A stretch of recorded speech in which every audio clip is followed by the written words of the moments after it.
I'm Dixie Agostino, CEO and founder of Switchgear Search and Recruiting. We've done our prep work, we've had our interviews, woohoo, fun! Now it's time to make the hiring decision.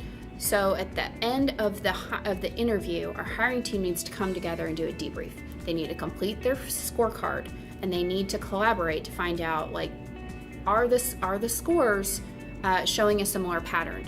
If my colleague in our interviewing team hears that someone is very high on teamwork, but I scored them low, this person heard something that I didn't, or I heard something that they didn't. So this is our time to kind of double check our bases, because each person can hear a conversation differently. Once we have our scores set, eventually every candidate has their own score, and then it's just a numbers game. The secret sauce is reference checks. We're not simply taking the candidate's word or our own ideas and perceptions, but we are going out to people who have already worked with them, and we're getting their word for it.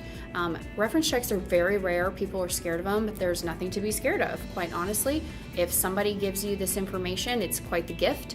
I actually ask our candidates to line up between 8 and 12 people that I can talk to and set that conversation appointment for me. So a candidate has to really want to work here to go to all the trouble of calling those people and setting those appointments. And B, I need to know that they can do the work. They want the job enough to set up the appointments. And then I get the information from the extra people.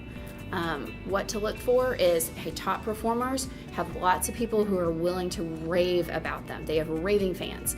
People who have not performed at a high level, their references will be more hesitant. So listen for context.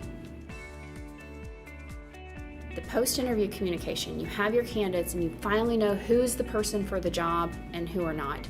How you communicate is going to make a big difference, not just to the person you hire, but to the people that you don't as well. With the person that you want to hire, you want to keep them informed of the hiring process, but you also want to position the job to where they can be excited about it. If we want to offer this person $70,000, but we told them that the job pays $70,000 to $80,000, that is going to make someone wonder why they're getting paid at the lower end. If we're going to pay him $70,000 and we told him the position pays between $60,000 and $70,000, that's going to be a happy camper who feels like they really are like being successful. And the best companies go ahead and pay a starting wage to where when they go to review, they can offer more if the person had hit all their goals.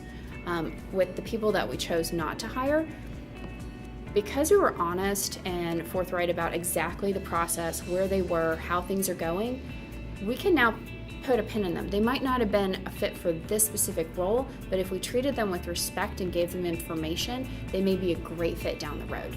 And we'll have a reputation as being an employer who knows what we're doing, has a consistent process, and has a great place to work. So you never know who those people may refer in the future.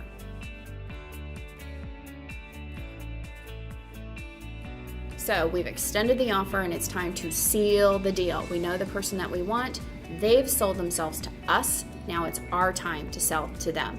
So money is not usually the number one reason people make a change. On any given survey, it's typically listed around number 5.